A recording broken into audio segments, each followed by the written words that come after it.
ஹல்லேலூயா. இந்த வேத பாடம் அரைச்சிப்பட்டு வந்திருக்கிற ஒவ்வொரு தேவ பிள்ளைகளையும் கர்த்தராகிய இயேசு கிறிஸ்துவின் नामத்தினால வாழ்த்தி வரவேற்கிறோம்। इस बाइबल स्टडी में हर एक जन को परमेश्वर यीशु मसीह के नाम से हम स्वागत करते हैं। परमेश्वर आपको आशीष करे।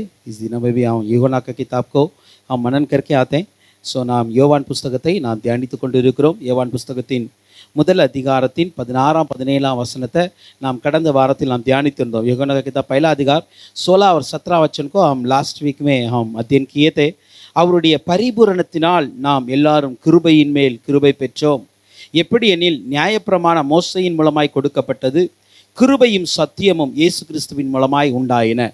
जो उसकी परिपूर्णता से हम अनुग्रह के ऊपर अनुग्रह पाए हैं, क्योंकि व्यवस्था ने मूसा के द्वारा दिया गया है और अनुग्रह और सत्य यीशु मसीह के द्वारा दिया है। हालेलूया। सो इதை நாம் கடந்த வாரத்தில் தியானித்திருந்தோம்। அந்த கிருபையின் மேல் கிருபை நமக்கு எப்படி கிடைத்தது என்று சொல்லி நாம் தியானித்திருந்தோம்।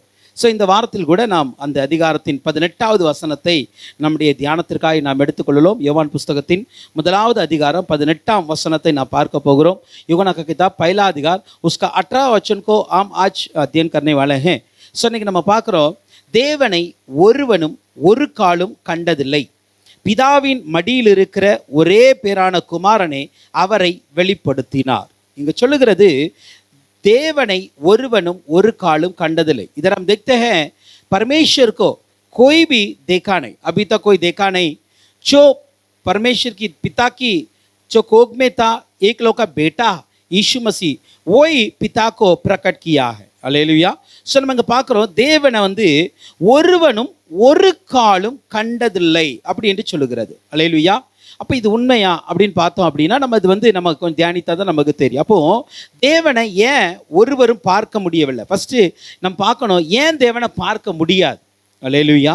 इधर हम देखते हैं यीशु पिता को कोई भी देखा नहीं, परमेश्वर को अभी तक कोई भी देखा नहीं। क्यों देखा नहीं? वो कारण को हम देखना पड़ेगा, क्योंकि उस परमेश्वर कोई देखा नहीं मतलब उसका कारण तो कुछ होना चाहिए। हालेलुया।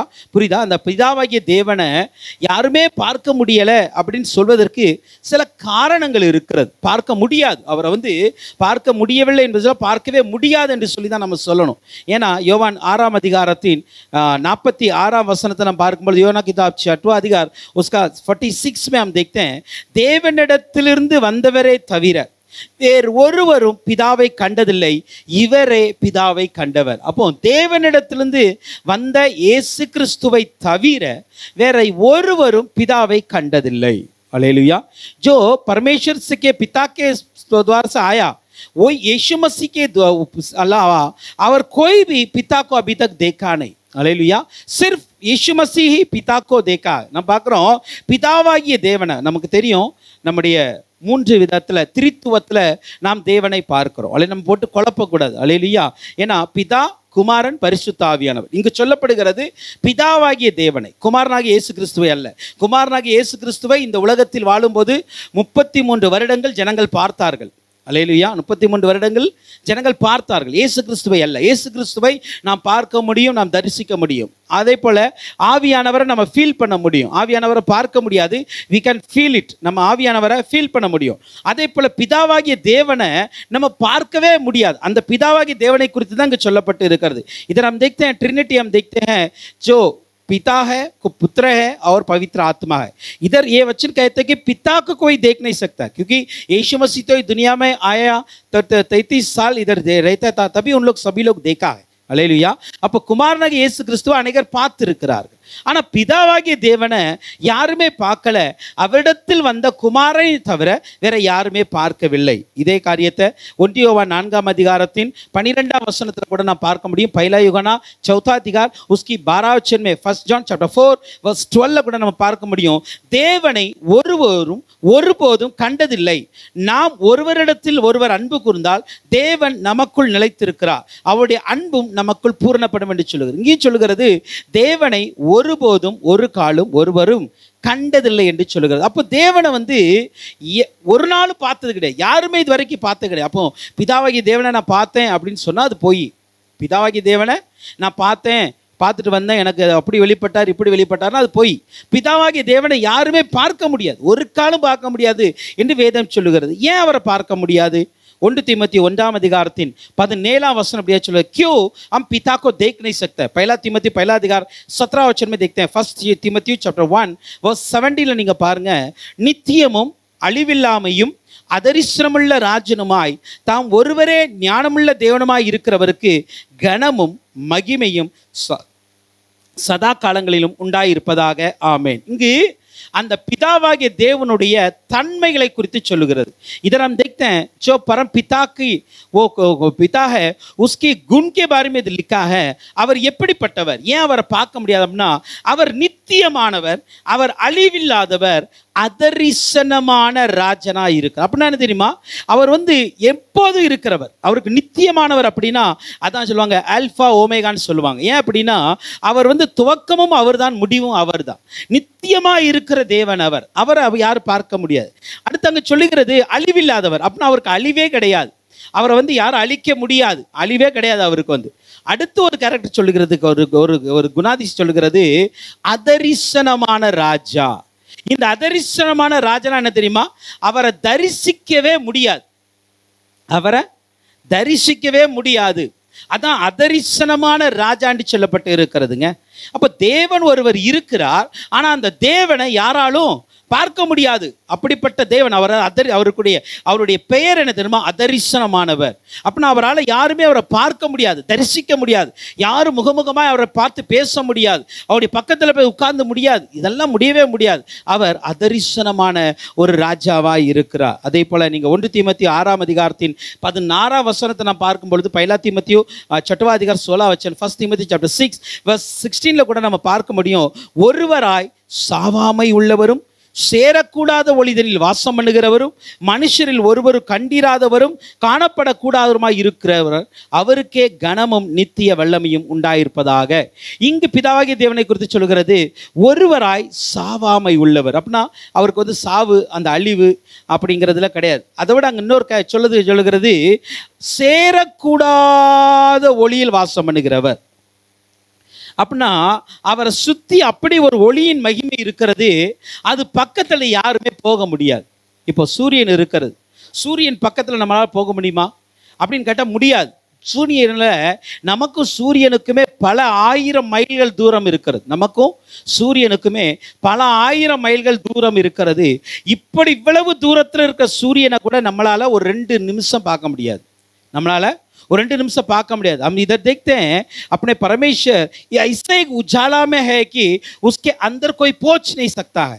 अभी हम सूरज को देखते हैं, सूरज को इतने दूर है अपने और सूरज के बीच में 1000 मील की दूर है, बहुत सारा 1000 दूर है, ये दूर के बीच में भी हम सूरज के 2 मिनट देख नहीं सकते, इतने उसके अंदर क्या उजाला है, புரியுதா?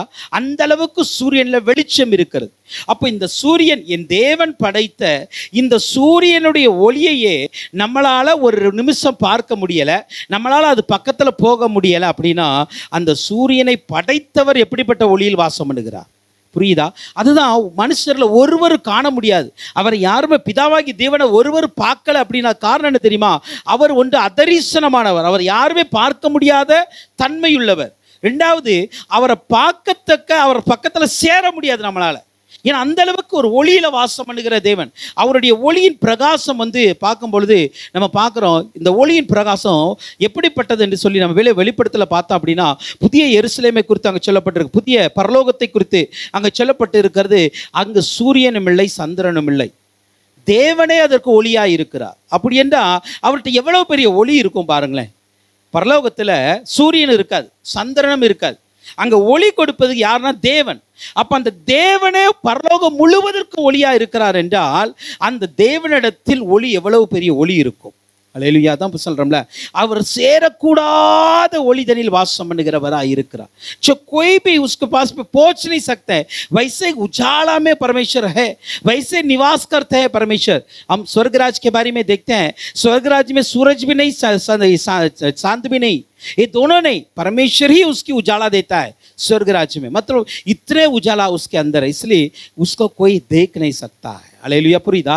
அப்ப அந்த உன்னதமான தேவனை ஒருவரும் சேரக்கூடாத ஒளியில் வாசம் பண்ணுகிற அந்த தேவனை யாரும் பார்க்க முடியாது, சேரக்கூடாது முடியாதுன்னா எப்படி பார்க்க முடியும்? கொஞ்சம் யோசித்து பாருங்களேன். நம்மளால அவர் பக்கத்தில் போக கூட முடியாதுன்னா எப்படி அவரை போய் பார்க்க முடியாது. அது சொல்லுது, மனுஷரில் ஒருவரும் கண்டிராதவரும் காணப்படக்கூடாதவருமாய் இருக்கிறார். அப்போ மனுஷர்ல இதுவரைக்கும் யாரும் கண்டதில்லை. மனுஷர்ல இதுவரைக்கும் யாரும் கண்டதில்லை, காணப்படக்கூடாதுன்னா இனிமேலும் பார்க்க முடியாது அவரை, इनिमेलो पार्क मुड़ियाद. हम इधर देखते हैं जो इंसान में एक भी उसको देखा नहीं और देख भी नहीं सकता है, वैसे परमेश्वर हमारा परमेश्वर. हालेलुया. அதான் மோசேட்ட வந்து கட்டளைகளை கொடுத்து கற்பனைகளை கொடுத்து அனுப்பும் பொழுது ஆண்டவர் சொன்னார், இங்க பாருங்க, நான் வந்து அக்கினியிலிருந்து பேசுனேன், அக்கினியிலிருந்து வந்த சத்தத்தை தான் நீங்க கேட்டீங்க. தேவன் ஆவியா இருக்கிறார், அவரை நீங்க யாருமே பார்க்கற, அதனால அவருக்கு ஏதாவது ஒரு உருவத்தை ஒரு சுரூபத்தை பண்ணி வைக்காதுங்க அப்படிங்கிறார். हालेलुया. यीशु परमेश्वर ने कहा मूसा को, देखो मैं अग्नि के बीच में से आपसे बात किया, मैं तो पूरा आत्मा से भरा हूं, मेरे लिए कुछ रूप को बना के मत रखो, कुछ रूप को मत बनाओ, कुछ पिक्चर को मत बनाओ, क्योंकि मुझे कोई देखा नहीं अभी तक. அல்லேலூயா. அப்போ தேவனை ஒருவரும் பார்க்காமல் இருக்கிறதுனால அவருக்கேற்ற ஒரு உருவத்தை பண்ணக்கூடாது என்று அவர் சொல்லுகிறார். ஒரு சொரூபத்தை பண்ணாதீங்க, ஒரு சிலையை பண்ணாதீங்க. ஏன்னா தேவனை நீங்க பார்த்ததே கிடையாது, வேற எப்படி அவருக்கு இணையாக ஒரு சுரூபத்தை பண்ண முடியும்? புரியுதா? அவரை இப்போ ஒரு மனுஷனை நம்ம பார்த்தோம், அப்படி இப்போ என்ன பார்த்தீங்க அப்படின்னா என்ன மாதிரி ஒரு ரூபத்தை ஒன்று பண்ணி வைக்கலாம். ஆனால் என்ன பார்க்கவே இல்லைன்னா எப்படி பண்ணுறது?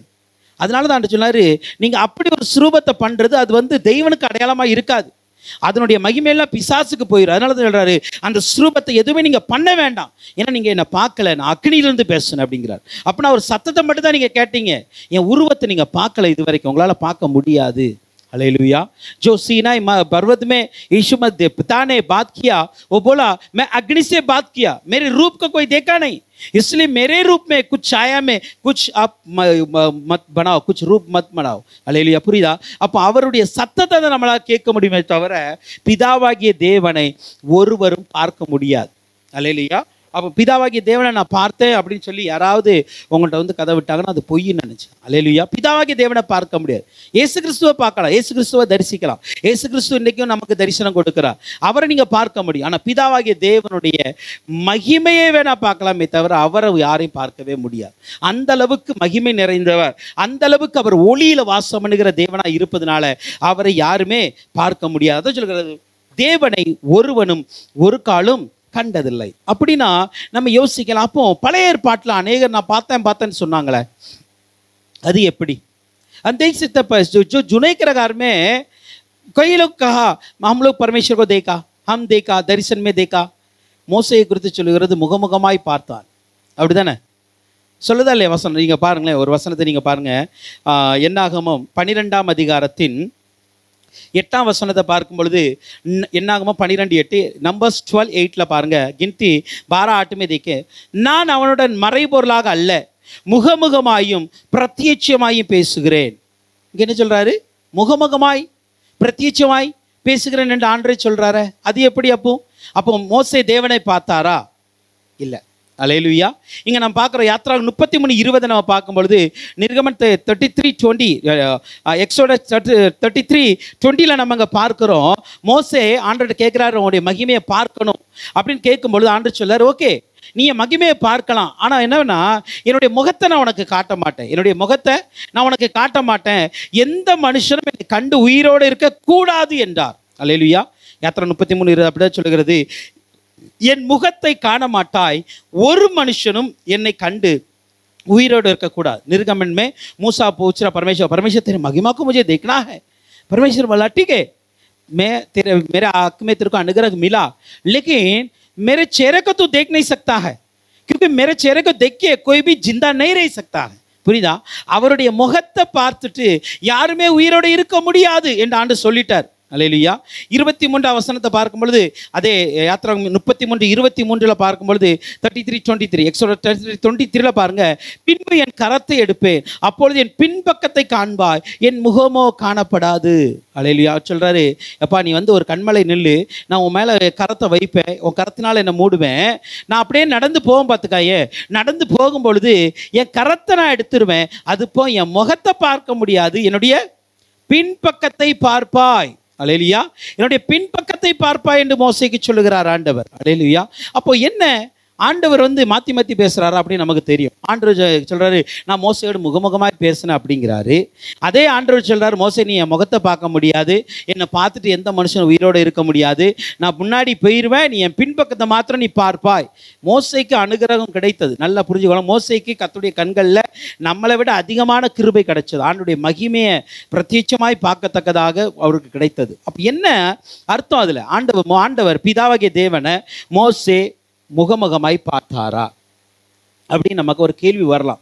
ஏன்னா இந்த வசனம் அப்படி சொல்லுதுல, நான் முகமுகமாயும் பிரத்யட்சமாயும் அவன்கிட்ட பேசுகிறேன் அப்படின்னு சொல்கிறாரு. அப்போ என்ன அர்த்தம்? அந்த 12ஆம் அதிகாரம் என்னாகுமோ 12ஆம் அதிகாரத்தின் 8ஆம் வசனத்துக்கு நீங்கள் வாங்க. அந்த வசனத்தை முழுவதும் படித்தா நமக்கு புரியும். என்னாகுமோ 12ஆம் அதிகாரம் 8ஆம் வசனம், நம்பர்ஸ் 12:8 நம்ம பார்க்குறோம், நான் அவனுடன் மறைபொருளாக அல்ல, முகமுகமாயும் பிரத்யட்சமாயும் பேசுகிறேன், அவன் கர்த்தரின் சாயலை காண்கிறான். இப்படி இருக்க நீங்கள் என் தாசனாகிய மோசேக்கு விரோதமாய் பேச உங்களுக்கு பயம் இல்லாமல் போனதென்ன? இங்க ஆண்டவர் என்ன சொல்றாரு? நான் அவனோடு முகமுகமாயும் பிரத்யட்சமாயும் பேசுகிறேன். परमेश्वर कहते हैं मैं तो उसको आमने सामने बात करता हूँ, आमने सामने उससे बात करता हूँ. लेकिन அந்த அதிகாரத்தில் என்ன, இந்த வசனத்தில் என்ன சொல்லுது?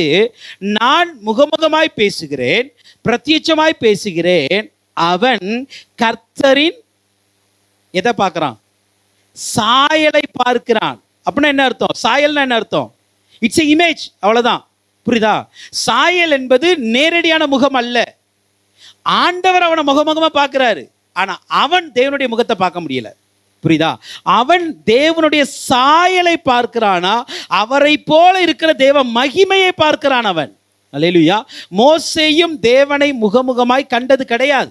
அல்லேலூயா. ஏன்னா ஆண்டவர் சொல்றார், என்னை முகமுகமாய் பார்த்து ஒரு மனுஷன் உயிரோடு இருக்கவே முடியாது அப்படிங்கிறார். அல்லேலூயா. ஒரு மனுஷன் உயிரோடு இருக்க முடியாது. அப்போ அவன் கர்த்தரின் சாயலை காண்கிறான். அப்படின்னா என்னை போல ஒரு டூப்ளிகேட் இமேஜ், அவ்வளவுதான். அந்த டூப்ளிகேட் இமேஜ் அவன் பார்க்கிறான். அதுதான் சாயல். சாயல் என்றால் அதான், இட்ஸ் ஒரு இமேஜ். அது வந்து ஒரு டூப்ளிகேட் இமேஜ் பண்ணி வைக்கிறோம், அதை தான் பார்க்கிறானே தவிர அவனும் தேவனை நேரடியாக பார்க்கலாம். என்ன அர்த்தம்? ஆண்டு சொல்ல தெளிவாக சொல்றாரு, நான் அவனோடு முகமுகமாய் பேசுகிறேன், நான் அவனோடு முகமுகமாய்த்தான் பேசுறேன், நான் அவனை பார்க்கிறேன், நான் அவன் முகத்தை பார்க்கிறேன், நான் அவனை நேரடியாக பார்க்கிறேன். ஆனால் அவன் என்னை முகமுகமாய் பார்க்கல, என்னுடைய சாயலை பார்க்கிறான். அல்லேலூயா. என்னுடைய சாயலை, என்னை போன்ற ஒரு என்னுடைய மகிமை நிறைந்த ஒரு சாயலை தான் அவனால் பார்க்க முடியுமே தவிர அவனால் மோசையால் தேவனை முகமுகமாய் பார்க்க முடியாது. அல்லேலூயா. இதனால் இந்த என்ன தெரியுமா? இந்த சாயலை பார்ப்பதே ஒரு பெரிய கிருபை. அல்லேலூயா. ஏன்னா இந்த சாயலை பார்த்துட்டு கீழே இறங்கின மோசையின் முகமே மறுரூபம் அடைஞ்சிட்டு பாருங்களேன். அப்போ எந்த அளவுக்கு தேவன் ஒளியா இருப்பார் கொஞ்சம் யோசித்து பாருங்க. மூसा को परमेश्वर बोल रहा है, वो मेरा छाया को देखता है, मुझे नहीं देखा, मैं उसको देखता हूँ, लेकिन वो मेरा छाया को देखता है.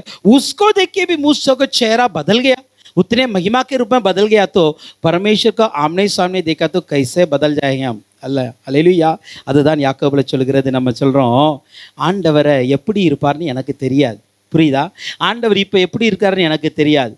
நானும் மறுரூப நாட்களில் எப்படி மாறப்போகிறேன் எனக்கு தெரியாது. பரலோகத்தில் நீங்களும் நானும் எப்படி இருப்போன்னு எனக்கு தெரியாது. ஆனால் ஒன்றே ஒன்று, நான் அவரை தரிசிப்பதினால் அவரை போலவே இருப்பேன். அல்லேலூயா. புரியுது? அதுதான் பரலோக அனுபவம், வேற ஒன்றும் இல்லை. பரலோக அனுபவம் என்பது என்ன தெரியுமா? நாம் அவரை நேரடியாக பார்க்க போகிறோம். இன்னைக்கு என்னால் பார்க்க முடியலை, ஆனால் பரலோகத்தில் நான் அவரை போய் நேரடியாக பார்க்க போகிறதுனால நான் இந்த மனுஷ சாயல் அவரை பார்க்க முடியாது. ஏன்னா ஒரு மனுஷன் அவரை பார்த்து உயிரோடு இருக்க முடியாது. அப்போ அவரை பார்க்கணுன்னா நான் அவரை போல மாறி இருப்பேன். அல்லேலூயா. அப்போ பரலோகத்தில் யாருமே இந்த சாயலில் போக போகிறது கிடையாது. அல்லேலூயா. நல்லா புரிஞ்சுக்கொள்ளுங்க, இங்கே இருக்கிற எந்த உறவும் அங்கே போய் வரப்போகிறது கிடையாது, கொண்டாட முடியாது. எந்த உறவையும் நீங்கள் வந்து ஐயோ இது என் கணவன் தானே, இது என் புருஷன் தானே, என் மனைவி தானே, என் அப்பா தானே, எங்கள் அம்மா தானே, ஒருத்தரும் சொல்ல முடியாது. அல்லேலூயா. அங்கே எல்லாருமே தேவனை போல இருப்போம். அல்லேலூயா. அதான் அங்கே சொல்கிறது, அங்கே கொடுப்போனும் இல்லை கொள்வனையும் இல்லைப்பா. அல்லேலூயா. அங்கே எதுவுமே கிடையாதுப்பா. அங்கே வாங்குறவனும் கிடையாது, விற்கிறவனும் கிடையாது. அதனால் அங்கே போய் இருந்துட்டு அவங்க எந்த சாயலில் வருவாங்க? அதான் சில வேதபாரர்கள் பரிசேயர்கள் வந்து ஆண்டோட கேள்வி கேட்டாங்க, எப்பா ஒரு ஸ்திரீ உயிரோடு இருந்தா, அவன் முதல்ல ஒரு கல்யாணம் பண்ணா, அந்த புருஷன் இறந்து போயிட்டான், ரெண்டாவது ஒரு கல்யாணம் பண்ணா, அந்த புருஷனும் இறந்து போயிட்டான், இப்படி 7 பேரை கல்யாணம் பண்ணி 7 பேரும் இறந்து போயிட்டாங்க. இப்போ அவள் யாருக்கு புருஷனாக இருப்பா பரலோகத்தில்? அல்லேலூயா. இவங்களுக்கு டவுட்டை பாருங்களேன். அவளுக்கு பரலோகத்தில் யாருக்கு புருஷனா அவள் மனைவியாக இருப்பாள் என்று சொல்லி கேட்குறாங்க. இந்த 7 பேரில் அவள் யாருக்கு மனைவியாக இருப்பா? இயேசு கிறிஸ்து அழகாக சொல்லிட்டாரு, இங்கே பாரு, பரலோகத்தில் புருஷனும் கிடையாது, மனைவியும் கிடையாது. அல்லேலூயா. அங்கே வந்து ஜீவன் உள்ளவர்கள், அங்கே மரித்தவனும் வர முடியாது, யாரும் வர முடியாது. அங்கே கொள்வனும் கிடையாது, கொடுப்பவனும் கிடையாது. அங்கே நாம் எல்லாருமே தேவனை போல இருப்போம். அல்லேலூயா. அதுதான் தேவ சாயல், வேற ஒன்றும். அப்போ இந்த உலகத்தில் இருக்கிற வரைக்கும் நாம் பிதாவின் மகிமையை நாம் வேணா கொஞ்சம் கொஞ்சம் பார்த்துக்கிடலாம், அனுபவித்துக்கிடலாம். அல்லேலூயா. நம்ம சொல்கிறோம்ல, பிதாவின் மகிமையை நான் பார்க்குறேன், ஃபீல் பண்ணுறேன், அந்த மகிமை எனக்குள்ள ப்ரெசன்ஸ் எனக்குள்ளே வர்றதை நான் ஃபீல் பண்ணுறேன், அதை நான் நிரம்பி இருக்கிறத உணர்றேன். நம்ம அதை செய்ய முடியும். we can feel that. நம்மளால் அந்த ப்ரெசன்ஸை உணர முடியும். हम परमेश्वर की वो महिमा को, प्रशंसा को हम क्या करते हैं, फील कर सकता है, लेकिन परमेश्वर को सामने सामने देख नहीं सकता. அல்லேலூயா. அவரை முகமுகமாய் நான் தரிசிக்க முடியாது. அல்லேலூயா. அப்போ நாம் தரிசிக்கிறவர் யார்? அப்போ நம்ம யாரை தரிசிக்கிறோம்? நமக்கு தரிசனம் கொடுக்கிறவரெல்லாம் இயேசு கிறிஸ்து, பிதாவாகிய தேவன் அல்ல. நல்லா புரிந்து கொள்ள, இயேசு கிறிஸ்து தான் தரிசனம் கொடுக்கிறார். அல்லேலூயா. அதே போல் நீங்கள் ஏசாயா புஸ்தகத்தில் நீங்கள் வாங்க, ஏசாயா 6ஆம் அதிகாரத்தின் 1ஆம் வசனத்தில் நீங்கள் பார்க்கும் பொழுது, ஏசாயா 6ஆம் அதிகாரம் 1ஆம் வசனம், ஏசாயா 6:1 நாங்கள் பார்க்குறோம், உசியா ராஜா மரணமடைந்த வருஷத்தில் ஆண்டவர் உயரமும் உன்னதமான சிங்காசனத்தின் மேல் வீற்றிருக்க கண்டேன், அவருடைய வஸ்திர தொங்கலால் தேவாலயம் நிறைந்திருந்தது. அல்லேலூயா. இங்கே பார்க்குறோம், ஆண்டவர் உயரமும் உன்னதமான சிங்காசனத்தில் வீற்றிருக்க கண்டேன், அவருடைய வஸ்திர தொங்கலினால் தேவாலயம் நிறைந்திருந்தது. இங்க சொல்றாரு, நான் தரிசனத்தை பார்க்கிறேன். நல்லா புரிந்து கொள்ளுங்க, இது நேரடியானது அல்ல, இது தரிசனத்தில் பார்க்கிற ஒரு அனுபவம். அல்லேலூயா. இந்த தரிசனத்தில் கூட அவர் பிதாவாகிய தேவன் சொல்ல முடியல, ஆண்டவர் என்று சொல்லுகிறார். ஆண்டவர் என்றால் இயேசு கிறிஸ்துவை குறிக்கிறது. அல்லேலூயா.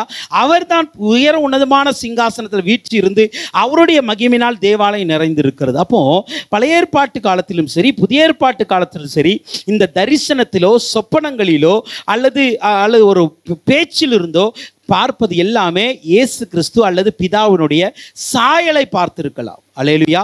பிதாவை நேரடியாக யாருமே பார்க்க முடியாது. தான் எபிரேயர் 1ஆம் அதிகாரத்தின் 1ஆம் வசனத்தை பார்க்கும்போது, எபிரேய கிதாப் 1 அதிகாரம் 1 வசனம், எபிரேய சாப்டர் 1:1 பாருங்க, பூர்வ காலங்களில் பங்கு பங்காகவும் வகை வகையாகவும் தீர்க்கதரிசிகள் மூலமாய் பிதாக்களுக்கு திருவுளம் பற்றின தேவன். அப்படின்னா பூர்வ காலத்தில் பங்கு பங்காக வகை வகையாக தீர்க்கதரிசிகள் மூலமாய் திருவுளம் பற்றின தேவன் அப்படின்னு சொல்லப்பட்டிருக்கு. அப்படின்னா என்ன அர்த்தம் தெரியுமா?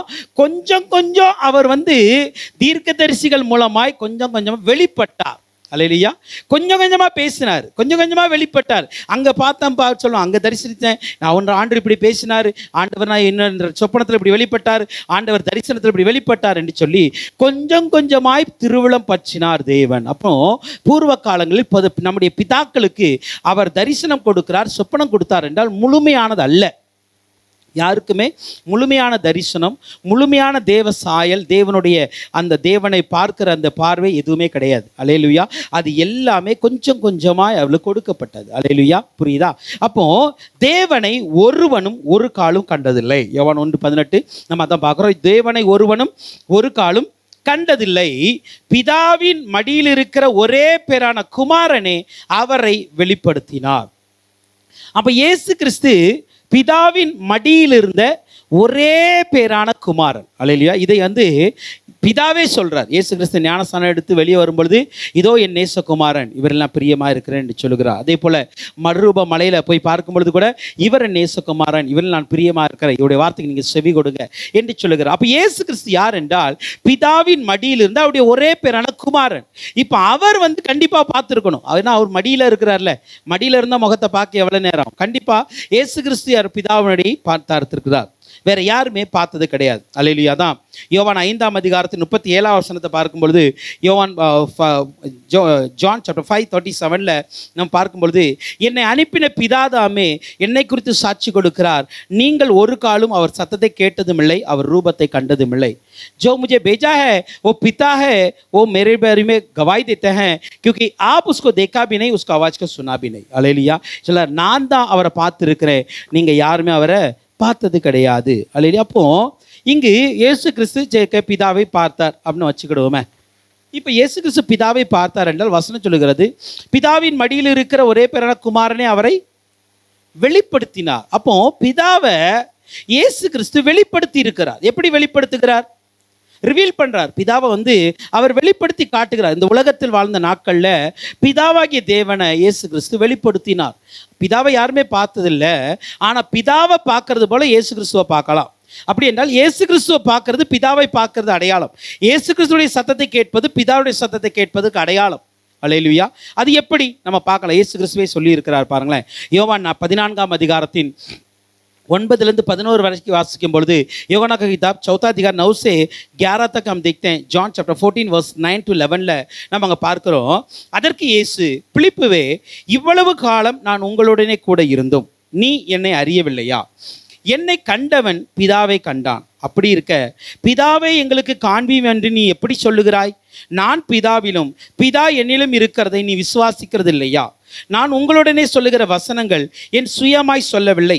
என்னிடத்தில் வாசமாக இருக்கிற பிதாவானவரே இந்த கிரியைகளை செய்து வருகிறார். நான் பிதாவிலும் பிதா என்னிலும் இருக்கிறதை நம்புங்கள். அப்படி இல்லாவிட்டாலும் என் கிரியைகளின் நிமித்தமாவது என்னை நம்புங்கள். இங்கே சொல்லுகிறாரு, பிலிப்பு வந்து இயேசுவிட ஒரு கேள்வி கேட்கிறாரு. சரி, பிதாவை எங்களுக்கு காண்பீங்க, நாங்கள் பிதாவை பார்க்கணும். ஓகே, பிதாவை பார்க்கணும் ஒரு கேள்வி கேட்கிறார். இப்போ இயேசு கிறிஸ்து சொல்கிறாங்க, பார், என்ன பார்க்கறது பிதாவை பார்க்கறதுக்கு அடையாளமாக இருக்கிறது. சரி, ஓகே, உனக்கு அதுதான் நம்ப முடியலை அப்படின்னா என்னுடைய கிரியைகளின் நிமித்தமாவது அவரை நம்பு. அல்லேலூயா. இப்போ பிதா என்னெல்லாம் செய்வாரோ அதையெல்லாம் இயேசு கிறிஸ்து செய்திருக்கிறார். நல்லா புரிந்து கொள்ளுங்க. பிதா என்னெல்லாம் பேசுவாரோ அதெல்லாம் இயேசு கிறிஸ்து பேசினார். அதான் சொல்றாரு, நான் என் சுயமாய் பேசவில்லை, பிதா என்ன பேச விரும்புகிறாரோ அதையே நானும் பேசுகிறேன். அதே போல நான் என் சுயமாய் கிரியை செய்யவில்லை, பிதா என்ன கிரியை செய்ய நினைக்கிறாரோ अதையே कुमारन செய்கிறார். ये दो चीज में हम देख सकते हैं. पहला, यीशु मसीह के बातों के द्वारा हम पिता को देख सकता है, और दूसरा यीशु मसीह के क्रिया के द्वारा हम पिता को देख सकता है. புரியுதா? ரெண்டு காரியத்துல நம்ம பிதாவாகிய தேவனை இயேசுவிடம் காணலாம். அல்லேலூயா.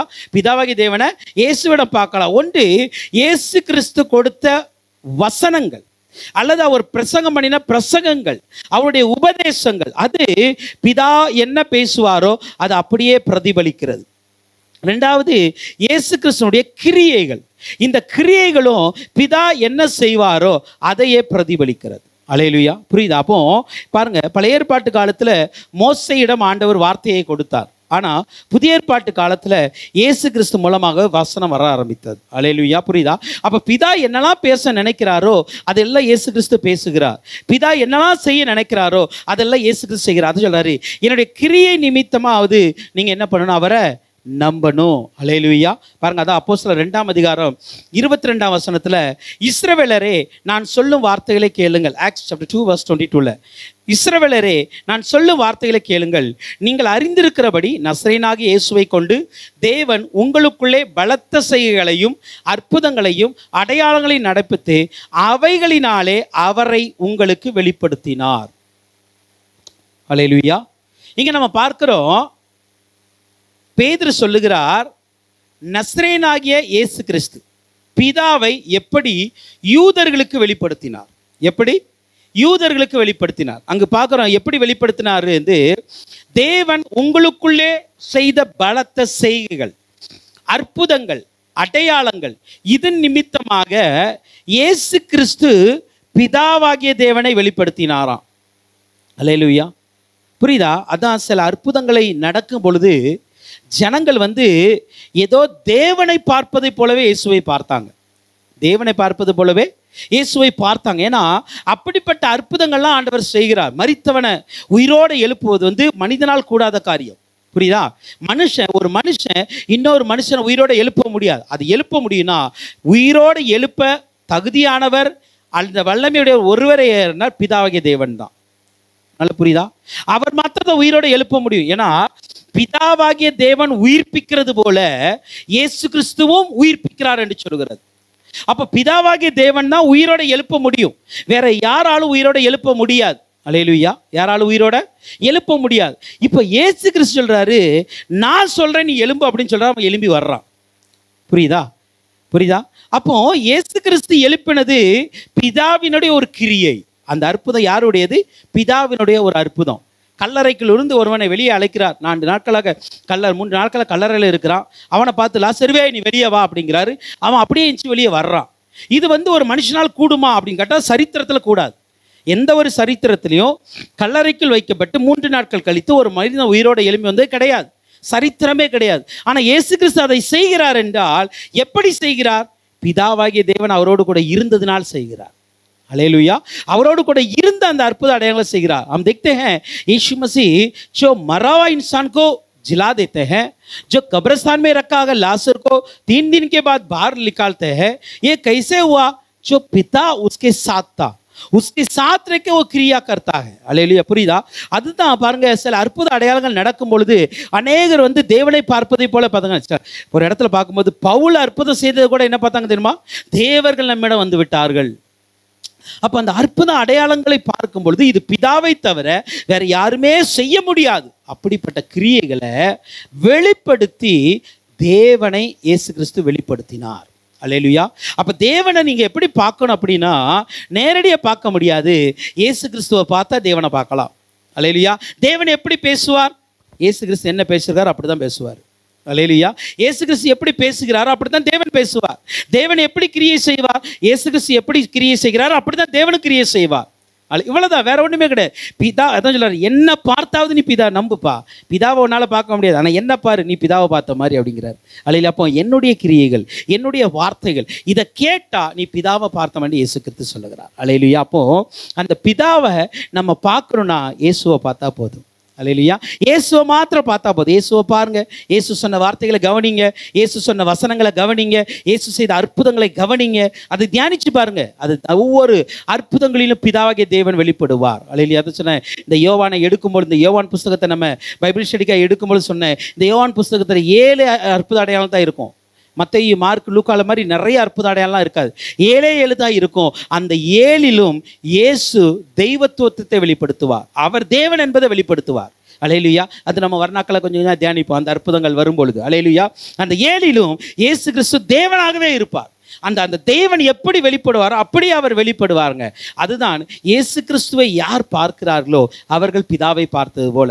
அல்லேலூயா. இயேசு கிறிஸ்துடைய சத்தியத்தை யார் கை கொள்கிறார்களோ அவர்கள் பிதாவின் வார்த்தையை கை கொள்கிறார்கள். இயேசு கிறிஸ்துடைய அற்புத அடையாளங்களை யார் பெறுகிறார்களோ அவர்கள் பிதாவினால் அற்புத அடையாளங்களை பெறுகிறார்கள். அல்லேலூயா. அப்ப யார் நம்மளை விடுவிக்கிறா? பிதா தான். அல்லேலூயா. யார் மூலமாய்? இயேசு கிறிஸ்து மூலமாய். அவ்வளவுதான், வேற ஒண்ணுமே இல்லை. அல்லேலூயா. அவர் மூலமே அவர் செய்கிறார். ஸோ அதே போல பாருங்க, அதான் எபிரேயர் 1ஆம் அதிகாரத்தின் 3ஆம் 4ஆம் வசனம் சொல்லுகிறது, இவர் அவருடைய மகிமையின் பிரகாசம். இயேசு கிறிஸ்து யாருன்னா பிதாவாகிய தேவனுடைய மகிமையின் பிரகாசமும் அவருடைய தன்மையின் சொரூபமாய் இருந்து சர்வத்தையும் தம்முடைய வல்லமையுள்ள வசனத்தினாலே தாங்குகிறவர். அல்லேலூயா. எபிரேய கிதாப் पहला अधिकार 3 और 4, हेब्रियू चैप्टर 1, 3 and 4ல இவர் அவருடைய மகிமையின் பிரகாசம். இவர்னா யாரு? இயேசு கிறிஸ்து. பிதாவுடைய மகிமையின் பிரகாசமும் அவருடைய தன்மையின் சொரூபமாய் இருந்து சர்வத்தையும் தம்முடைய வல்லமையுள்ள வசனத்திலே தாங்குவராய் தம்மாலே தாமே நம்முடைய பாவங்களை சுமக்க சுத்திகரிக்க உண்டு பண்ணி உன்னதத்தில் மகத்துவமானவருடைய வலது பார்சத்தில் உட்கார்ந்தார். இவர் தேவதூதரை பார்க்கல எவ்வளவு விசேஷ நாமத்தை சுதந்து கொடுத்து கொண்டாரோ அவ்வளவு அதிகமாய் அவரிலும் மேன்மையுள்ளவர். அல்லேலூயா. அப்போ இயேசு கிறிஸ்து விசேஷமானவர். தேவதூதர்களுக்கும் இயேசுவுக்கும் சமம் கிடையாது. தேவதூதர்களை காட்டில் இவர் மேன்மையானவர். அல்லேலூயா. இவர் தன்னுடைய வசனத்தினாலே இந்த உலகத்தில் இருக்கிற சர்வத்தையும் தாங்கி கொண்டு இருக்கிறாராம். அவருடைய வசனத்தினால தாங்குறார். தான் சொல்லுகிறார். இயேசு சொன்னாரு, இங்க பாருங்க, நீங்க கேட்கிற அந்த வசனமே ஒரு நாள் உங்களை நியாயம் தீர்க்கும் அப்படிங்கிறார். அல்லேலூயா. நீங்க கேட்கிற இந்த வசனமே உங்களை ஒரு நாள் நியாயம் தீர்க்கும். அப்போ அவருடைய வசனத்தினாலே இந்த உலகத்தை ஆளுகை செய்து கொண்டு இருக்கிறார். அவருடைய வாக்கினாலே தான் நம்ம ஆதியாகமத்துல பார்க்கிறோம், வார்த்தையை சொன்னார், அது உண்டாகி வந்தது. புரியுதா? வார்த்தையை தான் சொன்னார், வெளிச்சம் உண்டாக்குறது சொன்னார், வந்தது. அந்த வார்த்தை யார்? அவர் தான் இயேசு கிறிஸ்து. அல்லேலூயா. அந்த வார்த்தை தான் இயேசு கிறிஸ்து. அப்போ பிதாவாகிய தேவன் சர்வத்தையும் இயேசு கிறிஸ்துவை கொண்டு படைத்தது போல இயேசு கிறிஸ்து கையில கொடுத்திருக்கிறாரு. அவர் தன்னுடைய வார்த்தையினாலே, வசனத்தினாலே இந்த சர்வ உலகத்தையும் இன்றைக்கு ஆளுகை செய்து கொண்டு இருக்கிறார். அல்லேலூயா. ஓகே. அப்போ நம்ம பார்த்துருக்கிறோம், பிதாவாகிய தேவனை யாருமே பார்க்க முடியாது. அப்படி பார்த்திருந்தால் அது அவருடைய சாயலையோ அல்லது கொஞ்சம் கொஞ்சமான தரிசனத்தின் வெளிப்பாடுகளோ கொஞ்சம் கொஞ்சமாய் வேற வெளிப்பட்டிருக்கலாம், அல்லது இயேசு கிறிஸ்துவை தான் அவர்கள் பார்த்திருக்க வேண்டும். அல்லேலூயா.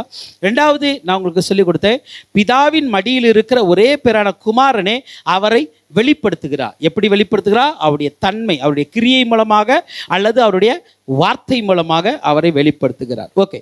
இப்போ பிதாவாகிய தேவன் என்னென்ன செய்தாரோ இயேசு கிறிஸ்து அதை செய்து தான் பிதாவும் ஒன்றுதான் என்பதை என்ன பண்றாருன்னா வெளிப்படுத்தி இருக்கிறார். சில காரியங்களை மட்டும் நம்ம பார்க்க போகிறோம், எல்லாத்தையும் பார்க்க முடியாது. வேதத்தில் நீங்கள் வீட்டில் போய் தியானித்துக் கொள்ளுங்க, அப்படி நிறைய காரியங்கள் இருக்கிறது. அல்லேலூயா. பிதாவாகிய தேவன் எதை செய்தாரோ அதையே, நான் இப்படி சொல்ல, பிதாவாகிய தேவன் பூர்வ நாட்களில், பழைய ஏற்பாட்டு காலங்களில் எதை செய்தாரோ அதையே புதிய ஏற்பாட்டு நாட்களில் இயேசு கிறிஸ்து செய்து பிதாவும் தானும் ஒன்றுதான் என்பதை நிரூபித்திருக்கிறார். அல்லேலூயா. அப்படி நிரூபிக்கப்பட்ட சில காரியங்களை நம்ம இன்னைக்கு கொஞ்சம் தியானிக்க போகிறோம். அல்லேலூயா. நம்ம பார்க்கலாம். ஆதியாகமம் 1ஆம் அதிகாரத்தின் 28ஆம் வசனம். ஜெனிசியஸ் சாப்டர் 1 verse 28ல நம்ம அங்கே பார்க்கிறோம். பின்பு தேவன் அவர்களை நோக்கி, நீங்கள் பலுகி பெருகி பூமியை நிரப்பி அதை கீழ்ப்படுத்தி சமுத்திரத்தின் மச்சங்களையும் ஆகாயத்து பறவைகளையும் பூமியின் மேல் நடமாடுகிற சகல ஜீவ ஜந்துகளையும் ஆண்டு கொள்ளுங்கள் என்று சொல்லி தேவன் அவர்களை ஆசீர்வதித்தார். हालेलुया। इधर हम देखते हैं जो जुने करार में पिता ने किया है उसी चीज को नए करार में यीशु मसीह ने कर कर मैं और पिता दोनों एक समान है करके वो दिखा है। हालेलुया। वही हम देखते हैं उत्पत्ति किताब पहला 28 वचन में देखते हैं पिता ने इंसान को आशीष किया। हालेलुया। அங்க சொல்லுகிறது பிதாவாகிய தேவன் மனிதனை என்ன பண்ணாரா? ஆசீர்வதித்தார். எப்படி ஆசீர்வதித்தார்? நீங்க பழுகுங்க, நீங்க பெருகுங்க, நீங்க பூமியை நிரப்புங்க, கீழ்ப்படுத்திக் கொள்ளுங்க, சமுத்திரத்து மச்சங்கள் ஆகாயத்து பறவைகள் பூமியில் நடமாடுகிற ஜீவஜந்துகள் இது எல்லாத்தையும் நீங்க ஆண்டு கொள்ளுங்க என்று சொல்லி அவர்களை ஆசீர்வதித்தார். அப்ப பிதாவினுடைய ஒரு தன்மை என்ன தெரியும்? ஆசீர்வதிப்பது. हालेलुया। जो पिता के गुण है आशीष करना है। பிதாவாகிய தேவன் எந்த இடத்திலும் பார்த்தீங்க அப்படின்னா அவர் ஆசீர்வதிக்கிறவராய் இருந்தார். எல்லாத்தையும் ஆசீர்வதித்தார். மிருக ஜீவனையும் ஆசீர்வதித்தார், பறவைகளையும் ஆசீர்வதித்தார், மனிதனையும் ஆசீர்வதித்தார், ஆதாம் ஏவாளையும் ஆசீர்வதிக்கிறாரு, ஆபிரகாமையும் ஆசீர்வதிக்கிறார், யாக்கோபையும் ஆசீர்வதிக்கிறாரு, ஈசாக்கையும் ஆசீர்வதிக்கிறாரு. எல்லாரையும் அவர் என்ன பண்றாருன்னு ஆசீர்வதிக்கிறார். அல்லேலூயா. இஸ்ரவேலில் ஆசீர்வதிக்கவே பிறந்த ஜனம் அப்படிங்கிறாரு. அப்போ பிதாவாகிய தேவனுடைய ஒரு குணம் என்ன அப்படின்னா ஆசீர்வதிப்பது. ஆசீர்வாதம் ஆசீர்வாதம் ஆசீர்வாதம். அதான் உபாகமம் 28ஆம் அதிகாரத்தில் நீங்க பார்க்கும் பொழுது முதல்ல அவர் ஆசீர்வாதத்தை தான் கூறுகிறார். பெரிய ஆசீர்வாதத்தை கூறிட்டு அதுக்கப்புறம் தான் சாபத்தை அவர் கூறுகிறார். இங்க பாருங்க, என் வார்த்தையின்படி நீங்க கீழ்ப்படினீங்க உங்களுக்கு ஆசீர்வாதம் வந்துகிட்டே இருக்கும். அல்லேலூயா. ஆனா கீழ்ப்படியலைனா தான் உங்களுக்கு சாபம் வரும். கீழ்ப்படிஞ்சு அப்படின்னா அவர் ஆசீர்வாதத்துக்குரிய தேவன், ஆசீர்வதிக்கிறவராய் இருக்கிறார். அல்லேலூயா. அதான் கர்த்தர் சீயோனிலிருந்து உங்களை ஆசீர்வதிப்பார் என்று வசனம் சொல்லுகிறது. அப்போ பிதாவாகிய தேவனுடைய ஒரு நல்ல ஒரு குணம் என்ன அப்படின்னா ஆசீர்வதிப்பது. யாரை பார்த்தாலும் ஆசீர்வதிப்பார். அல்லேலூயா. இயேசு கிறிஸ்து என்ன பண்ணார்? இயேசு கிறிஸ்து பாருங்க, லூக்கா 24ஆம் அதிகாரத்தில் 51ஆம் வசனம். லூக்கா கிதாப் 24:50 and 51ல நமக்கு பார்க்குறோம். லூக் 24:50 and 51ல பின்பு அவர் பெத்தானியா வரைக்கும் அவர்களை அழைத்து கொண்டு போய் தம்முடைய கைகளை உயர்த்தி அவர்களை ஆசீர்வதித்தார். அவர்களை ஆசீர்வதிக்கையில் அவர்களை விட்டு பிரிந்து பரலோகத்துக்கு எடுத்துக்கொள்ளப்பட்டார். அல்லேலூயா. அப்போ பிதாவை இயேசு கிறிஸ்து இந்த உலகத்தில் வாழ்ந்து மரித்து 3ஆம் நாள் உயிரோடு எழுந்து பின்பு எல்லாருக்கும் தரிசனமானார். தரிசனமாகிவிட்டு மறுபடியும் பரலோகத்திற்கு போகும் பொழுது அவர் என்ன பண்ணார் தெரியுமா? எல்லாரையும் கூப்பிட்டார். தன்னுடைய சீஷர்கள் எல்லாத்தையும் கூப்பிட்டு வந்து அவர்களை ஆசீர்வதித்தார். அல்லேலூயா. அப்ப இயேசு கிறிஸ்துனுடைய ஒரு குணம் என்ன தெரியுமா? ஆசீர்வதிப்பது. பிதாட்ட என்ன இருந்ததோ அதே இயேசு கிறிஸ்துவிடம் இருந்தது. வேற ஒன்றும் இல்லை. அதான் அந்த ஒரே பேரான குமாரனையே பிதாவை வெளிப்படுத்தினார் என்றால் தன்னுடைய ஒவ்வொரு செயல்கள் மூலமாக கிரியைகள் மூலமாக பிதாவாகிய தேவனை இயேசு கிறிஸ்து வெளிப்படுத்துகிறார். இயேசு கிறிஸ்து பிதாவாகிய தேவன் எப்படி ஆசீர்வதிக்கிறவராய் இருக்கிறாரோ அப்படியே இயேசு கிறிஸ்துவும் ஆசீர்வதிக்கிறவராகவே இருக்கிறார். ஹல்லேலூயா.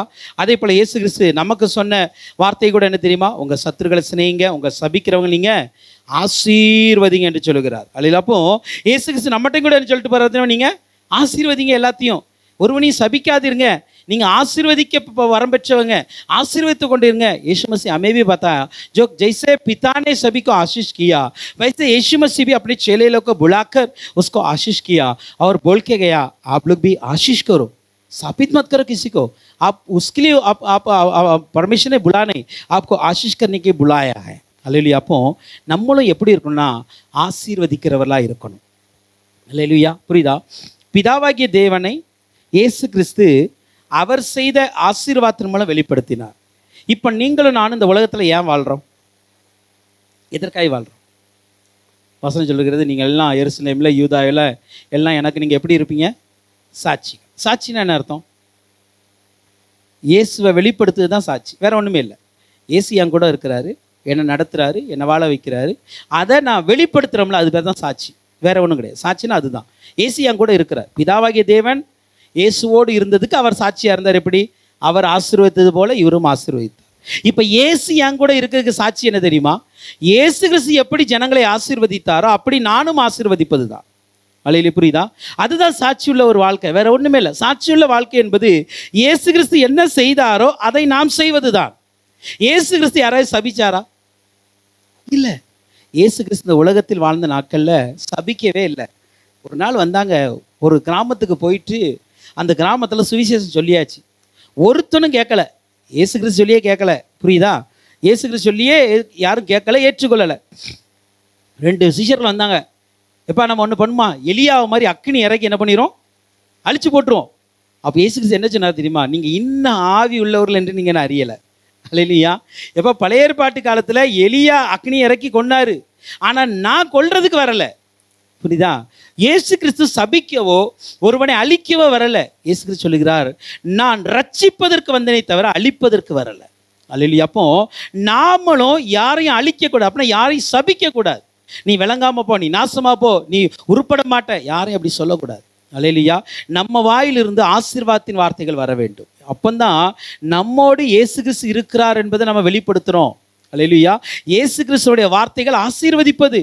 இயேசு கிறிஸ்துடைய வார்த்தைகள் ஒரு மனுஷனை மேன்மை ஆசீர்வாதமாய் வைக்க வேண்டும் என்று விரும்புவது, அதுதான் இயேசு கிறிஸ்துடைய குணம். அப்போ பிதாவாகிய தேவனை எப்படி இயேசு கிறிஸ்து ஆசீர்வாதத்தின் மூலம் வெளிப்படுத்தினாரோ, நாம் இயேசு கிறிஸ்துவை மற்றவர்களை ஆசீர்வதிப்பதின் மூலமாக வெளிப்படுத்த வேண்டும். அல்லேலூயா. ஒரு நல்ல இது பாருங்களேன், ஒவ்வொரு காரியத்திலும் நம்ம சில காரியங்களை கற்றுக்கொள்ளணும். அல்லேலூயா, புரியுதா? நம்ம அப்படியே கொஞ்சம் என்ன பண்ண தெரியுமா, சில நேரத்தில் நம்ம ப்ராக்டிஸ் பண்ணணும். நம்மளை யார் சபிக்கிறாங்க, நம்மகிட்ட யார் சண்டை போடுறாங்க, நம்மகிட்ட யார் வெறுக்கிறாங்க, அவங்களை நீங்கள் ஆசீர்வதித்து ஜெபம் பண்ணுங்க. அல்லேலூயா. நீங்கள் என்ன பண்ணணும்? ஆசீர்வதித்து ஜெபம் பண்ணணும். நான் அப்படி தான் சில நேரம் பண்ணுவேன். எனக்கு விரோதமாக யாராவது பண்ணுறாங்க, எனக்கு தெரியும் அவங்க நமக்கு விரோதமாக தான் பேசுகிறாங்க அப்படின்னு அவங்கள ஆசீர்வதித்து ஜெபம் பண்ணுங்க. அதுதான் இயேசு கிறிஸ்துக்குள்ளாக இருந்த குணம். நீங்கள் டேரக்டாக போய் ஆசீர்வதிக்க வேண்டாம், ஏற்றுக்கொள்ள மாட்டாங்க. ஆனால் உங்கள் ஜெபத்தில் அவங்கள ஆசீர்வதிங்க. அப்போ அவங்க நல்லா இருக்கட்டும், அவங்க குடும்பம் நல்லா இருக்கட்டும், அவங்க ஊழியம் நல்லா இருக்கட்டும், அவங்க செழிப்பாக இருக்கட்டும், நல்ல வேலை கிடைக்கட்டும் அவங்களுக்கு, நீங்கள் ஆசீர்வதிங்க. நம்ம அதுக்கு தான் வந்திருக்கிறோம். அல்லேலூயா. அந்த கேரக்டர் மட்டும் நம்ம ப்ராக்டிஸ் பண்ணி பாருங்களேன். உங்கள் லைஃப்பில் யாரை குறித்து மனக்கசப்பு வராது. யாரை குறித்து நீங்கள் உங்களை யார் என்ன சொன்னாலும் குறித்து நீங்கள் கவலைப்படவே மாட்டீங்க. அல்லேலூயா. அப்படி ஒரு நல்ல ஒரு குணத்தை ஆண்டவர்கிட்ட பெற்றுக்கொள்ளுங்க. அல்லேலூயா. ஏன்னா இயேசு கிறிஸ்து அப்படி தான் பண்ணார். அவரை எல்லாரையும் ஆசீர்வதித்தாருங்க. இயேசு கிறிஸ்து யாரையும் ஆசீர்வதிக்காமல் இல்லை, எல்லாரையும் ஆசீர்வதிக்க ஆரம்பித்தார். ஓகே, ஒன்று தேவன் ஆசீர்வதிக்கிறவராக இருந்தார், அப்படியே இயேசு கிறிஸ்துவும் ஆசீர்வதிக்கிறவராக இருந்தார். ரெண்டாவது, தேவன் எப்படிப்பட்டவர் என்றால் அன்புள்ளவர். தேவன் எப்படிப்பட்டவர்? அன்புள்ளவர். 1 யோவான் 4:8 சொல்லுகிறது, 1 John chapter 4:8, पहला हम देखते हैं परमेश्वर ने, पिता ने जो आशीष करने वाला है, वैसे यीशु मसीह भी सभी को आशीष किया, हम भी सबको आशीष करना है. दूसरा हम देखते हैं पिता ने प्यार करने वाला है और यीशु मसीह भी प्यार करने वाला है. அல்லேலூயா. அங்க சொல்லுகிறது 1 யோவான் 4:8, அன்பில்லாதவன் தேவனை அறியான், தேவன் அன்பாகவே இருக்கிறார். அல்லேலூயா. தேவன் எப்படிப்பட்டவரா? அன்பாகத்தான் இருப்பாருங்க. அவர் யாரு மேலையும் கசப்பு வைக்க மாட்டார். அல்லேலூயா. யார் மேலையும் அவர் கோபம் கொண்டாலும் கூட ஒரு நிமிஷம் தான், ரொம்ப நேரம்லாம் கோபம் கொள்ள மாட்டார். புரியுதா? அவர் கோபமோ 1 நிமிடம், ஆனால் அவருடைய இரக்கங்களோ 1000 வருஷங்களுக்கு இருக்கிறது. அந்த அளவுக்கு அன்புள்ளவர் தேவன்க. தேவன் அன்பானவர். அதே போல 1 யோவான் 4:9 பாருங்க, தம்முடைய ஒரே பேரான குமாரனாயிலே நாம் பிழைக்கும்படிக்கு தேவன் அவரை இவ்வுலகத்தில் அனுப்பினதினாலே தேவன் நம்மேல் வைத்த அன்பு வெளிப்பட்டது. இப்போ தேவன் அன்பாய் இருக்கிறார். அவர் அன்பாய் இருக்கிறார். நான் எப்படி பெற்று அறிவது? தேவனை என்னால் பார்க்க முடியலை. புரியுதா? என்னால் தேவனை பார்க்க முடியலை. ஆனால் நீங்கள் சொல்கிறீங்க அவர் அன்பாக இருக்கிறார். நான் எப்படி நம்புவது? எப்படி நம்புவதுங்க? எப்படி நம்புவதுன்னா வேறு ஒன்றுமே இல்லை. இயேசு கிறிஸ்துவ பிதாவானவர் நம்முடைய பாவங்களை கழுவி மீட்கும்படியாக, நம்மை ரட்சிக்கும்படியாக இந்த உலகத்தில் அனுப்பினாரே, அதுதான் பிதாவின் அன்பு. அல்லேலூயா. தன்னுடைய ஒரே பேரான குமாரனை உங்களுக்காக எனக்காக இந்த உலகத்துல பாடுகள் பட்டு ரத்தம் சிந்தி மரிக்க அனுமதி கொடுத்தார் தெரியுமா? அதை விட ஒரு பெரிய அன்பு எதுவுமே கிடையாது. அதுதான் பிதாவின் அன்பு. தேவன் அன்பாகவே இருக்கிறார் என்பதற்கு அடையாளம் என்ன தெரியுமா? இயேசு கிறிஸ்து இந்த உலகத்தில் வந்தது. அல்லேலூயா. இதே வசனத்தை யோவான் 3:16 கூட நீங்க பார்க்க முடியும். யோவான் 3:16, ஜான் 3:16 கூட நீங்க பார்க்க முடியும். தேவன் தம்முடைய ஒரே பேரான குமாரனை விசுவாசிக்கிறவன் எவனோ அவன் கெட்டு போகாமல் நித்திய ஜீவனை அடையும்படிக்கு அவரை தந்திரலி इव्विलवाय இந்த உலகத்தில் அன்பு கூர்ந்தார். அல்லேலூயா. जो यीशु मसीह का परमेश्वर ने दिया है, जो उसको विश्वास करते हैं वो अनंत काल जीवन पाएगा, वो नाश नहीं होगा. वैसे परमेश्वर यीशु को देख हमें प्यार किया है. அல்லேலூயா. புரியுதா? அப்போ பிதாவாகிய தேவன் அன்பாகவே இருக்கிறார். அதற்கு அடையாளம் என்ன அப்படின்னா, இயேசு கிறிஸ்துவை உங்களுக்காக எனக்காக இந்த சகல மனுக்குலத்தின் பாவங்களுக்காக அவர் அனுப்பினது தான்.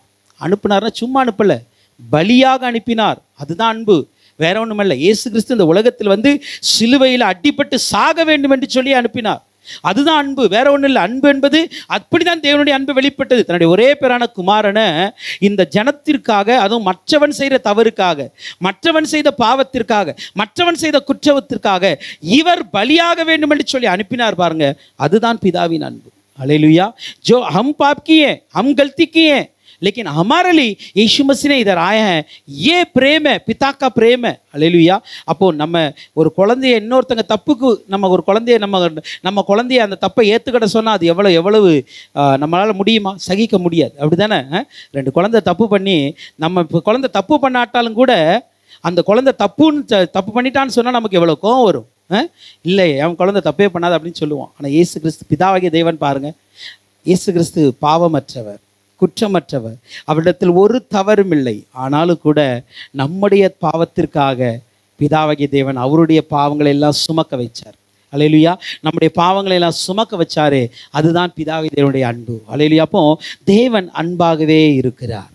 அப்போ இயேசு கிறிஸ்து எப்படி அன்பை வெளிப்படுத்தினாரு? இயேசு கிறிஸ்து எப்படி வெளிப்படுத்தல் 1:6 பாருங்க. வெளிப்படுத்தல் 1:6, ரெவலேஷன் சாப்டர் 1:6 நம்ம அங்கே பார்க்கிறோம். இயேசு கிறிஸ்து நம்மிடத்தில் அன்பு கூர்ந்து, இப்போ இயேசு கிறிஸ்து யார்கிட்ட அன்பு கூறாராம்? நம்மிடத்தில் அன்பு கூர்ந்து, நம்மிடத்தில் அன்பு கூர்ந்து தமது இரத்தத்தினாலே நம்முடைய பாவங்கள நம்மை கழுவி தம்முடைய பிதாவை தேவனுக்கு முன்பாக நம்மை ராஜாக்களும் ஆசார்களும் ஆக்கின அவருக்கு மகிமையும் வல்லமையும் என்னென்றைக்கு உண்டாயிருப்பதாக. இங்கு சொல்லுகிறது நம்மிடத்தில் அன்பு கூர்ந்து தம்முடைய இரத்தத்தினாலே. அல்லேலூயா. இந்த இரத்தத்தினால அவர் என்ன பண்றாருன்னா, பிதாவாகிய தேவனுக்கு முன்பாக, நம்ம பிதாவாகிய தேவனுக்கு முன்பாக நிற்க தகுதியற்றவர்கள், அவருக்கு முன்பாக நிற்கவே முடியாது. அந்த மாதிரி இருக்கிற ஒரு மனுஷனை அவருக்கு முன்பாக ராஜாக்களாய் ஆசாரியர்களாய் நிறுத்தினார் தெரியுமா? இதுதான் இயேசு கிறிஸ்துனுடைய அன்பு.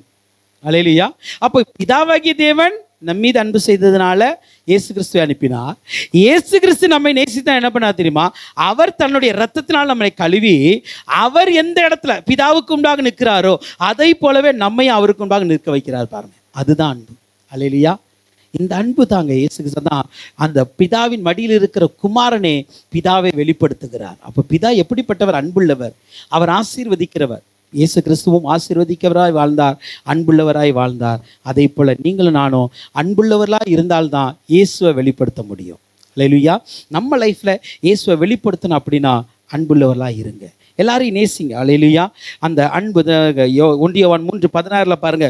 1 யோவான் 3:16 அவர் தம்முடைய ஜீவனை நமக்காய் கொடுத்ததினாலே அன்பு இன்னதென்று அறிந்திருக்கிறோம், நாமும் சகோதரருக்காக जीवन கொடுக்க கடனாளியாக இருக்கிறோம். हालेलुया.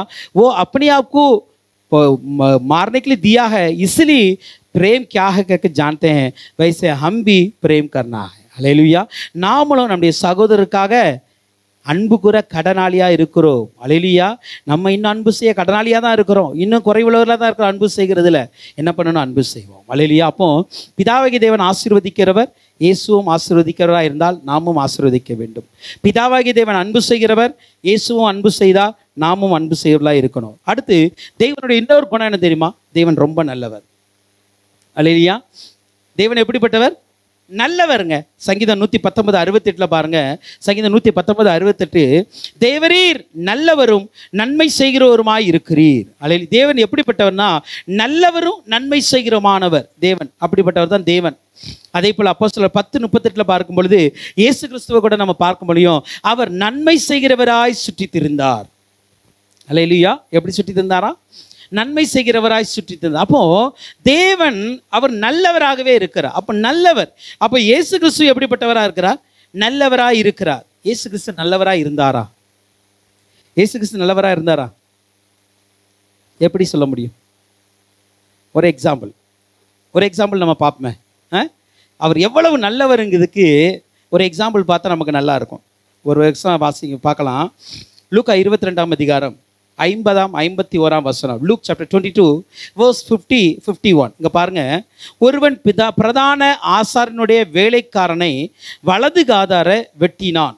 அப்பொழுது இயேசு இம்மட்டில் நிறுத்துங்கள் என்று சொல்லி அவனுடைய காதை தொட்டு அவனை சொஸ்தப்படுத்தினார். ये वचन आपको समझ में आ रहा है क्या? यीशु मसीह को पकड़ने के लिए सारे सैनिक लोग आए हैं. उसमें जो यीशु मसीह के चेले ने एक सैनिक को कान को काट दिया. यीशु मसीह ने तुरंत क्या किया मालूम है? अपने हाथ को कान में रखकर उसको चंगाई किया. हालेलुया. இயேசு கிறிஸ்து ரொம்ப நல்லவருங்க. நல்லா புரிந்து கொள்ளுங்க. இப்போ எதற்காய் வந்திருக்கிறாங்க தெரியுமா? இயேசு கிறிஸ்துவை பிடிப்பதற்காய் வந்திருக்கிறாங்க. பிடிச்சிட்டு போயிட்டா அவருக்கு மரணம் தான், வேற எதுவுமே கிடையாது. பிடிச்சிட்டு போய் நேராக சிலுவையில தான் அடிக்க போறாங்க. இயேசு கிறிஸ்துக்கு நல்லாவே தெரியும். இந்த நேரத்தில் என்ன பண்றான்னா, ஒரு சீஷன் வந்து என்ன பண்றான், அந்த வேலைக்காரனுடைய காதை வெட்டுறான். பிடிக்க வந்தவனுடைய காதை வெட்டினான். காது வெட்டு இயேசு இம்மட்டும் நிறுத்துங்க சொல்லி அந்த வேலைக்காரனை தொட்டு அந்த காதை சுகப்படுத்தினாராம். அல்லேலூயா. அவர் ரொம்ப நல்லவர் என்பதற்கு அடையாளம் என்ன தெரியுமா? தன்னை பிடிக்க வருகிறான் ஒருவன், அந்த பிடிக்க வருவனுடைய காது கூட நல்லா இருக்குன்னு விரும்பினார் பாருங்க. அதுதான் இயேசு கிறிஸ்து நல்லவர். அல்லேலூயா. புரியுதா?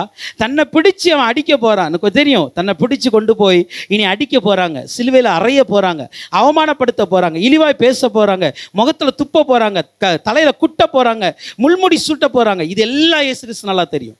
அப்படி தெரிந்தும் கூட அவனுடைய காதுல ஒரு காயம் இருக்கிறதை பார்த்து என் இயேசுவால் சும்மா இருக்க முடியல பாருங்களேன். அல்லேலூயா. அவனுடைய காதை தொட்டு அந்த சுகப்படுத்த அவன் சொஸ்தமாக்கினார். அந்த உடனே அந்த காது ஒட்டிக்கிட்டுங்க, நல்லா ஆயிடுச்சு. அப்போ இயேசு எவ்வளவு நல்லவர்னா, தன்னை கொல்ல வந்திருக்கிறவனுக்கு கூட ஒரு தீமையும் நடக்கக்கூடாது என்பதை விரும்பினார்ல, அதுதான் நல்லவர். அல்லேலூயா. அந்த மாதிரி ஒரு நல்லவர் இந்த உலகத்தில் யாருமே பிறக்க முடியாது. हालेलुया. जो यीशु मसीह ने इतने अच्छा है कि जो हमें मारने के लिए आता है वो अभी लेके जाके सूली पर मारने वाला है, उस सैनिक का वो कान को भी वो सही किया, चंगाई किया. यही यीशु मसीह अच्छा है. ஹல்லேலூயா. பலாய் கர்த்தா தான் நல்லவரும் நன்மை செய்கிறவருமாய் இருக்கிறாருங்க. ஹல்லேலூயா. தன்னை வெறுக்கிறவன், தன்னை பிடிச்சு கொண்டு போய் அடிக்க போறவன், அவனுக்கு கூட சுகம் கொடுக்கணும்னு விரும்புகிறார்ல அவர். அதனால தான் சொல்ல, கர்த்தர் நல்லவர், அவரை துதியுங்கள், அவர் கிருபை என்றும் உள்ளது. ஹல்லேலூயா. அவர் நல்லவராக இருக்கிறாருங்க. எப்படி பிதாவாகிய தேவன் நல்லவராக இருக்கிறாரோ பாருங்க. இஸ்ரவேல் ஜனங்கள் எவ்வளவோ தப்பு பண்ணாங்க, அழிக்கவே இல்லையே, இன்னைக்கு வரைக்கும் உயிரோட வச்சிருக்காருல்ல. ஏன்? அவர் நல்லவராக இருக்கிறார், வேற ஒன்றும். அதே போல தான் இயேசு கிறிஸ்து தன்னிடம் எத்தனையோ பேர் இந்த மாதிரி முறுமுறுத்தார்கள், எத்தனையோ பேர் இயேசுவை நிந்தித்தார்கள், அவமானமாய் பேசினார்கள். அவ்வளவே இருக்கும் அவர் என்ன பண்றாரு தெரியுமா? நல்லவராகவே இருக்கிறார். ஸோ இன்னைக்கு நீங்கள் நானும் இயேசுவை வெளிப்படுத்தினா எப்படி வெளிப்படுத்தும் தெரியுமா? நம்மளும் நல்லவங்களா வாழணும், நம்மளும் நல்லவங்களா வாழணும், நம்மளால் முடிந்த நன்மைகளை செய்ய கற்றுக்கொள்ளணும். அல்லேலூயா. புரியுதா? அப்படி நன்மை செய்யும் பொழுதுதான் நாம் நல்லவர்கள் என்று இந்த ஜனங்கள் சொல்லுவார்கள். அல்லேலூயா. அப்போ பிதாவாகிய தேவனை இயேசு கிறிஸ்து எப்படி வெளிப்படுத்துகிறார்? அவர் ஆசீர்வதிக்கிறவராய் இருந்தார், இவரும் ஆசீர்வதித்தார். அவர் அன்பு செய்கிறவராய் இருந்தார், இவரும் அன்பு செய்தார். அவர் நல்லவராய் இருந்தார், இவரும் நல்லவராய் இருந்தார். அதே போல தேவன் இன்னொரு குணம் என்ன தெரியுமா? மன்னிக்கிறவர். தேவன்கிட்ட இன்னொரு நல்ல குணம்னா, எவ்வளோ பெரிய தப்பு பண்ணாலும் மன்னிப்பு கேட்டால் மன்னிச்சிருவார். அல்லேலூயா. மன்னிப்பு கேட்ட உடனே மன்னிச்சிருவா. யாத்ரா 34ஆம் அதிகாரத்தின் 7ஆம் வசனத்தை பார்க்கும்பொழுது, எக்ஸோடஸ் சாப்டர் 34:7 நீங்கள் பார்க்கிற 1000 தலைமுறைகளுக்கு இரக்கத்தை காக்கிறவர், அக்கிரமத்தையும் மீறுதலையும் பாவத்தையும் மன்னிக்கிறவர். அல்லேலூயா. अपर परमेश्वर के बारे में लिखा है कि जो 1000 साल के लिए वो दया को दिखाएगा और अपने पाप को क्षमा करने वाला है. அல்லேலூயா. பிதாவாகிய தேவன் எப்படி நம்முடைய மீறுதல்கள், அக்கிரமங்கள், பாவங்கள், இது எல்லாத்தையும் அவர் மன்னிக்கிறாரா. பாவத்தையும் மன்னிக்கிறாரு, அக்கிரமத்தையும் மன்னிக்கிறாரு, மீறுதலையும் மன்னிக்கிறார், எல்லாத்தையும் மன்னிக்கிறார். அவரால் மன்னிக்க கூடாது எதுவுமே கிடையாது. அப்படின்னா அவரிடத்தில் எத்தனை பேர் மன்னிப்பு கேட்டார்களோ அத்தனை பேரும் அவர் மன்னித்திருக்கிறார். வேதத்தில் நம்ம பல சம்பவங்களை நாம் பார்க்க முடியும். எத்தனையோ முறை இஸ்ரவேலர்கள் பாவம் செய்துட்டு அவருடைய வார்த்தையை மீறிவிட்டு அக்கிரமங்கள் செய்துவிட்டு அவரிடத்துல ஐயா எங்களை ரட்சிங்கன்னு கேட்பாங்க, உடனே மன்னிச்சிருவார். அல்லேலூயா. புரியுதா? நியாயாதிபதி நாட்களில் நீங்கள் பார்த்தீங்க அப்படின்னா இவங்கெல்லாம் பிரிஞ்சு போயிடுவாங்க, ஏதாவது ஆண்டோடைய வழியை விட்டு எங்கேயாவது போயிடுவாங்க. திடீர்னு அவர் என்ன பண்ணுவாருன்னா இன்னொரு ராஜாக்களை ஒப்பு கொடுத்துருவார். அவன் அடின்னு அடிப்பான், இவங்களை போட்டு நல்லா அடி வதச்சி எடுப்பான். அப்போ அங்கேருந்து கூப்பிடுவாங்க, இதாவே எங்களை மன்னிங்கப்பா, நாங்கள் தப்பு செஞ்சிட்டோம். உடனே அவர் பண்ண தெரியுமா, ஒரு நியாயாதிபதி எழுப்புவார். உடனே எப்படி பண்ணுவார், எவ்வளோ பாருங்களேன், அவருடைய அந்த மன்னிக்கிற குணத்தை பாருங்களேன். உடனே ஒரு நியாயாதிபதி அனுப்பார், அந்த ராஜாவை அடிச்சு நொடிச்சு இவங்க மக்களை விடுவிச்சு கொண்டு வந்துடுவார். இப்படி தான் எத்தனையோ வருடக்கணக்கில் நடந்து கொண்டு இருக்கிறது. ஏன்னா என் தேவன் மன்னிக்கிறவர். लेलुया 1000 தலைமுறைகளுக்கு இரக்கத்தை காட்டுகிறார். अपने परमेश्वर इतनी क्षमा करने वाला है कि इतने दयालु है कि उसके बाद जो कोई आके वो माफ मांगेगा वो माफी करता है. இயேசு கிறிஸ்துவ கூட தன்னுடைய நாட்களில் எத்தனை பேரை மன்னித்திருக்கிறார்.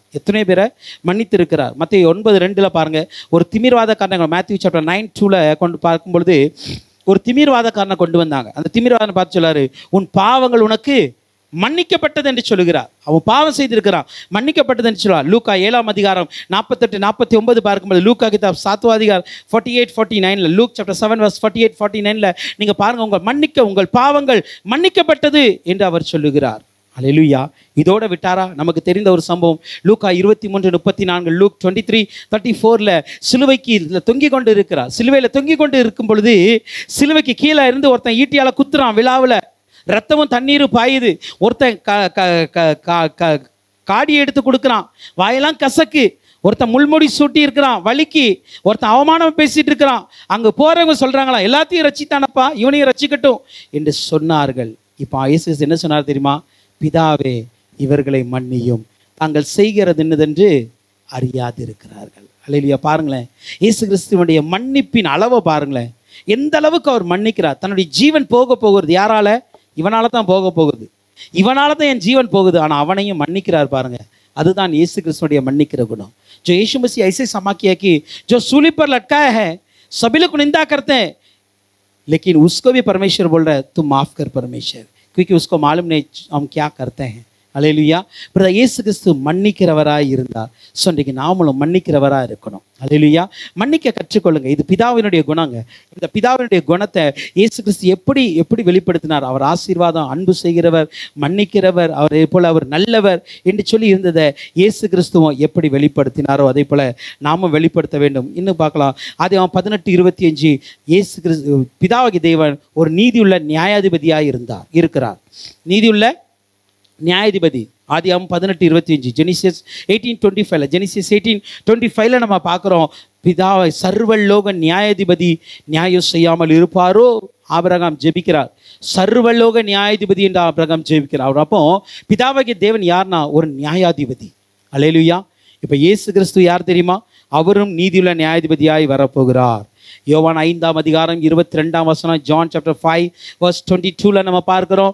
यीशु मसीह के बारे में इधर लिखा है, பிதாவை கனம் பண்ணுகிறது போல எல்லாரும் குமாரனையும் கனம் பண்ணும்படிக்கு பிதாவனர் தாமே ஒருவருக்கும் நியாயத்தீர்ப்பு செய்யாமல் நியாயத்தீர்ப்பு செய்யும் அதிகாரம் முழுவதையும் குமாரனுக்கு ஒப்பு கொடுத்திருக்கிறார். அல்லேலூயா. அப்போ பிதாவாகிய தேவன் நீதியுள்ள நியாயாதிபதி, அவர் பாவியின் மேல் சினங்கொள்ளுகிற தேவன். அதை போல இயேசு கிறிஸ்து ஒரு நாள் நியாயாதிபதியாய் வரப்போகிறார். நல்லா புரிந்து கொள்ளுங்க. பிதாவாகிய தேவன் நியாயம் செய்ய மாட்டார். அந்த நியாயம் செய்கிற அதிகாரத்தை இயேசு கிறிஸ்து மீது கொடுத்திருக்கிறார். அவர்தான் நியாயாதிபதி. அல்லேலூயா. அவர்தான் நியாயாதிபதி. அவர்தான் நீதியாய் நியாயம் தீர்க்க போகிறவர். அவர்தான் அவருடைய நியாயம் சத்தியமுள்ளதாக இருக்க வேண்டிய வசனம் சொல்லுகிறதே. அப்போ இயேசு கிறிஸ்து பிதாவாகிய தேவன் நியாயாதிபதி போல இருக்கிறது போல இயேசு கிறிஸ்துவும் நியாயாதிபதியாக இருக்கிறார். கடைசியாக ஒன்று சொல்லி முடிக்கிறேன். யோவான் 5:21 பிதாவாகிய தேவன் மரித்தோரை உயிர்ப்பிக்கிறது போல குமாரனும் தமக்கு சித்தமானவர்களை உயிர்ப்பிக்கிறார். யோவான் 5:21, ஜான் 5:21 பிதாவாகிய தேவன் மரித்தோரை உயிர்ப்பிக்கிறது போல இயேசு கிறிஸ்துவும் மரித்தோரை உயிர்ப்பிக்கிறவராய் இருக்கிறார். யோவான் 5:24, ஜான் 5:24 இப்படியே சொல்கிறது, என் வசனத்தை கேட்டு என்னை அனுப்பினவரை விசுவாசிக்கிறவனுக்கு நித்திய ஜீவன் உண்டு, அவன் ஆக்கினைக்கு தீர்ப்புக்குட்படாமல் மரணத்தை விட்டு நீங்கி ஜீவனுக்குட்பட்டு இருப்பான் என்று மெய்யாகவே மெய்யாகவே உங்களுக்கு சொல்லுகிறேன். அப்போ இயேசு கிறிஸ்துவை பிதாவானவர் எப்படி உயிரோடு எழுப்பினாரோ அதே போலவே இயேசு கிறிஸ்துவும் நம்மளை உயிரோடு எழுப்ப போகிறார். அதான் சொல்றாரு, என் வசனத்தை கேட்டு என்னை அனுப்பினவரை விசுவாசிக்கிறவன் எவனோ அவனுக்கு நித்திய ஜீவனை கொடுக்கணும். அப்போ இந்த நித்திய ஜீவன் யார் கொடுக்க முடியும்னா பிதாவாகிய தேவன் தான் கொடுக்க முடியும். ஏன்னா அவர் தான் நித்தியத்துக்குரியவர். ஃபர்ஸ்டே பார்த்தோம் தெரியுமா, அவர் நித்தியமானவர். அப்போ நித்தியமானதெல்லாம் அவர்கிட்ட தான் இருக்கிறது.